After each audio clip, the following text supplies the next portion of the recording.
लोग सर्दियों में यूँ तो घूमने आते हैं जैसलमेर और हम घूमने गए जोधपुर। तो इस सर्दियों की छुट्टियों में मैं बच्चों के संग चली गई थी जोधपुर घूमने के लिए। खमा गणिसा, मैं एस के बाटी और मैं राजस्थान से हूँ। तो आज मैं बच्चों संग जोधपुर गई। जोधपुर जाने से पहले हम सुबह सुबह बाहर बैठ गए थे। सुबह की ठंडी ठंडी सर्दी के साथ ही हम थोड़ी देर बाहर बैठे थे और प्लान कर रहे थे कि सबसे पहले हम कहाँ जाएं। जोधपुर में सबसे पहले देखने लायक जो जो चीज़ें हैं वहाँ का हमने लिस्ट बना ली। हम भाई साहब की बस में ही जाने वाले थे, इसलिए हमारे पास काफ़ी टाइम था। हम बाहर की तरफ बैठ गए, हमने किया नाश्ता और उसके बाद तैयार हो गए। और तैयार होने के बाद हम लोग बस के लिए रवाना हो गए। उससे पहले हमारा जिमी हमें बाय करने के लिए आया। जिमी के पास खड़े रहे, उसके बाद हम तैयार हुए और रवाना हो गए। जोधपुर में हम कहाँ कहाँ घूमे, इसके लिए आप वीडियो में एंड तक बने रहिएगा। हम दोपहर के 12 बजे तक जोधपुर पहुंच गए थे। उसके बाद घर चले गए थे, नहा धोकर तैयार हुए, खाना खाया। उसके बाद शाम को 4 बजे के करीबन हम जोधपुर मंडोर गार्डन में आ गए थे। अब जोधपुर के मंडोर गार्डन में देखने लायक और घूमने लायक काफ़ी अच्छी अच्छी चीज़ें बनी हैं। तो ये है अजीत पॉल। मंडोर में जैसे ही हम एंट्री करते हैं सबसे पहले अजीत पॉल आती है।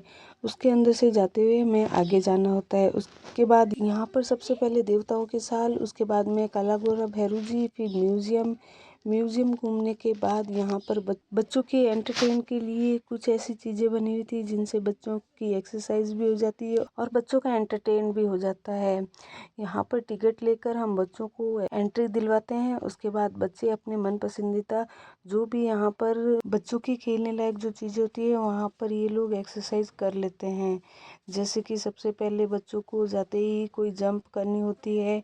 यहाँ बच्चों से रिलेटिव काफ़ी चीज़ें बनी हुई है। तो यहाँ पर बच्चों ने खूब मस्ती की, एंजॉय किया और जितने भी यहाँ पर गेम्स थे वो सब बच्चों ने खेले। और उसके बाद में जो लास्ट इवेंट था वो किया और हम लोग वहाँ से बाहर निकले। फिर बच्चों की फरमाइश पर हमने रेलगाड़ी की सवारी की। वैसे तो मंडोर जोधपुर का सबसे पुराना ऐतिहासिक स्थान है जो घूमने लायक बहुत ही अच्छा है। उसके बाद यहाँ पर धीरे धीरे मंडोर को और अच्छा बनाने और उसके विकास के लिए यहाँ पर और भी चीज़ें बनाई गई है, जैसे रेलगाड़ी बनाई। अब मंडोर में एंट्री लेने से पहले वहाँ टिकट लिया जाता है। पहले मंडोर में घूमने के लिए बिना टिकट के ही यहाँ पर मनोरंजन का साधक बना हुआ था और हम लोग शाम के या सुबह में यहाँ पर घूमने के लिए जाते थे। पर अब ऐसा नहीं है, अब आप घूमने के लिए यहाँ पर कोई व्हीकल भी बुक कर सकते हैं। जैसे ही ये मेन गेट से बच्चों वाली ट्रेन रवाना होती है तो ये अजीत पॉल के अंदर से होते हुए सबसे पहले देवताओं की साल, उसके बाद में काला गोरा भैरू जी और इसके आगे से चौराहे से घूमते हुए ये छतरियों से होते हुए पूरे एक मंडोर का राउंड लगवाती है, जिससे बच्चों का मनोरंजन खूब अच्छे से होता है।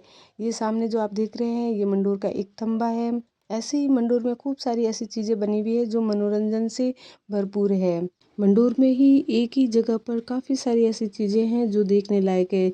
जैसे कि हम सबसे पहले मेन गेट से जैसे ही एंट्री करते हैं तो सबसे पहले आता है अजीत पॉल। अजीत पॉल से ही निकलते शिव मंदिर आता है। शिव मंदिर से थोड़ी ही दूरी पर है देवताओं की साल, जहाँ पर कहा जाता है कि यहाँ पर 33 करोड़ देवी देवताओं का निवास है। उससे आगे निकलते ही आता है काला गोरा भैरू जी का मंदिर। काफ़ी बड़ा मंदिर है और इसी मंदिर में काफ़ी श्रद्धालु आते हैं। काला गोरा भैरू जी मंदिर के पास ही एक छोटी सी तलाई बनी हुई है जिसमें खूब सारी अनेक प्रकार की मछलियां रहती है, जहाँ पर लोग आते जाते उनको आटा डालते हैं। ये काफ़ी पुरानी है। तलाई के पास ही मंडोर का म्यूजियम बना हुआ है जिसमें प्राचीन समय की मूर्तियां, पत्थर और काफ़ी पुरानी चीज़ें रखी हुई है। म्यूजियम देखने में बहुत ही अच्छा है। म्यूजियम से निकलते ही आता है एक थंबा। एक थंबे से आगे निकलेंगे तो पुराने जो राजाओं की छतरियां हैं वो बनी हुई है और साथ ही पीछे की तरफ नागादड़ी भी बनी हुई है, जहाँ बहुत ही बड़ा तालाब है। अधिकतर लोगों को वहाँ जाने से मना होता है।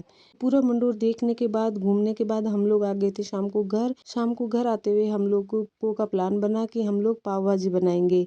तो आते हुए हम लोग पाव लेके आए थे और उसके बाद भाजी के लिए हमने सिंपल तरीके से गोभी, मटर, आलू सबको छील कर भाजी बनाने के लिए यहाँ पर प्याज, मटर, टमाटर और हरी मिर्ची को महीन काट लिया और एक तरफ हमने आलू और गोभी को भी काट कर रख लिया। इन सबको हमने कुकर में 2 सीटी आने तक उबाल लिया। फिर गैस पे रखी कढ़ाई। कढ़ाई में डाले 3 से 4 चम्मच तेल। तेल जब अच्छे से गर्म हो गया तो इसमें डाल दिया हमने प्याज और हरी मिर्च। प्याज और हरी मिर्च को अच्छे से भूनने के बाद इसमें हम डाल देंगे टमाटर और मटर। इन सबको भी डालने के बाद अच्छे से पकाना है। इनको तब तक पकाना है जब तक मटर अच्छे से गल ना जाए। जब मटर गल जाए तब यहाँ पर डालेंगे हम जो रोज़ मसाले हम सब्जी में डालते हैं। लाल मिर्च पाउडर, हल्दी पाउडर, धनिया पाउडर और नमक आपके स्वाद अनुसार। ये रेगुलर मसाले डालने के बाद इन मसालों को पानी डालकर अच्छे से तब तक पकाना है जब तक कि इस पर तेल की तराई ना आ जाए। जब मसाला अच्छे से पक जाए और तेल की तरी ऊपर आ जाए तब हम यहाँ पर डालेंगे 1 छोटा चम्मच भरकर चीनी और साथ ही डाल देंगे नींबू का रस। 1 या 2 चम्मच भर नींबू का रस डाल दिया। उसके बाद हम डाल देंगे जो हमने सब्जियां उबाल रखी थी वो।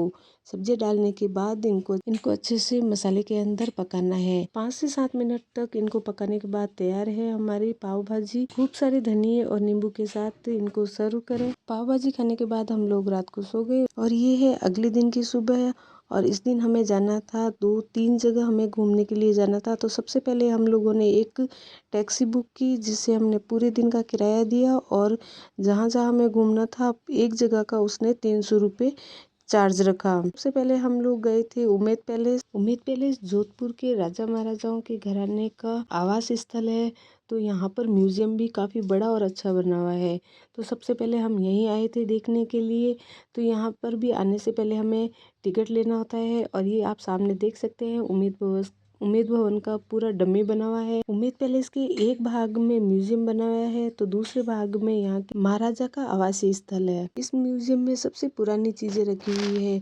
जैसे ही एंट्री करते हैं तो सबसे पहले यहाँ की जो कलाकृति है वो देखने को मिलती है। ये म्यूजियम काफी बड़ा है तो यहाँ पर पुराने जैसे शिकार करते थे चीता और इनकी डमी रखी हुई है। साथ ही यहाँ पर आप देख सकते हैं जितने भी पुरानी चीजें थी जैसे क्रॉकरी वगैरह वो सारी ही यहाँ पर संजो कर रखी थी। तो यहाँ पर सबसे पहले हमने देखा है कि मसाले, लैंप जैसे पुराने कांच के कैसे बने हुए थे। फिर राजा महाराजाओं की हाथ में पकड़ी जाने वाली छड़ी और उसके बाद में कुछ क्रॉकरी सामान रखे हुए थे। कांच के जितने भी बने हुए थे वो सारी चीजें एकदम सुंदर और बनावटी काफी अच्छी थी।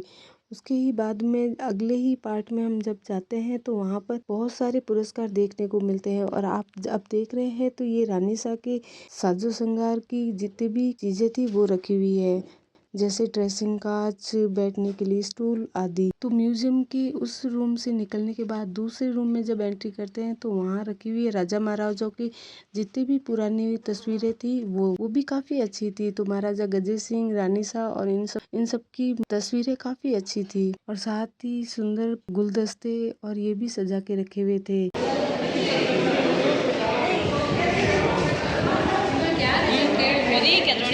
फिर हम म्यूजियम के अगले पार्ट में गए जहां महाराजा का सिंहासन रखा हुआ था और काफ़ी ही अच्छी चित्रकारी रखी हुई थी जिसमें पुराने ज़माने में कैसे शिकार किया जाता था वो सारी चित्रकारी यहाँ पर बड़े बड़े पार्टों में बनी हुई थी।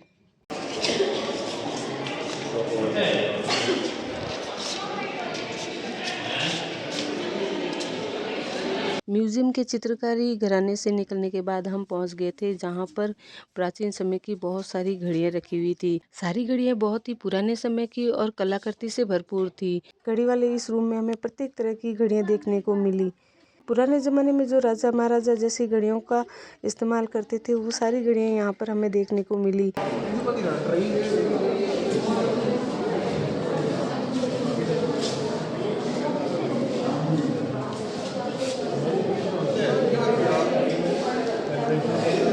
यहाँ पर लोहे की, तांबे की, स्टील की सारी तरीके की घड़ियां बनी हुई थी। जैसे आप वीडियो में देख पाएंगे कि रेलगाड़ी पर घड़ी बनी हुई है, शिप हाउस जैसी घड़ी बनी हुई है, लकड़ी से बनी हुई घड़ियां और काफी तरीके की घड़ियां बनी हुई है। यहाँ पर घड़ियों वाले इस पार्ट को देखने में हमें काफी टाइम लग गया था और ये देखने के बाद हम दूसरे पार्ट में आए। म्यूजियम सारा घूमने के बाद हम उम्मेद भवन के बरामदे में आए। उम्मेद पैलेस को पूरा अंदर से देखने के बाद हम लोग बाहर की तरफ आ गए जहाँ पर राजघराने की पुरानी गाड़ियां रखी हुई थी।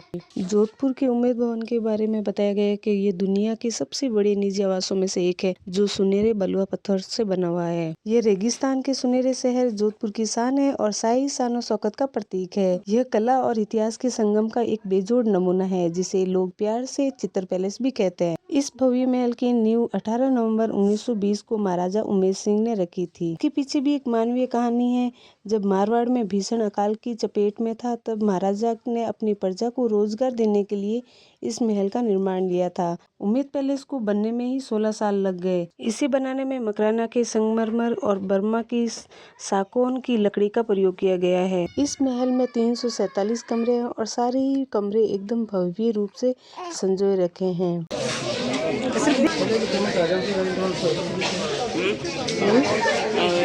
तो ये है थोड़ी सी जानकारी उम्मेद भवन की। इससे आगे हम लोग कहाँ घूमने गए, इसके लिए आप अगले ब्लॉग में देखिएगा। तो कैसा लगा आज का मेरा ये ब्लॉग, मुझे भी कमेंट बॉक्स में ज़रूर बताइएगा। मिलते हैं एक नए ब्लॉग के साथ, तब तक रखिए अपना ढेर सारा ख्याल। मुझे दीजिए इजाज़त। खमा गणिसा।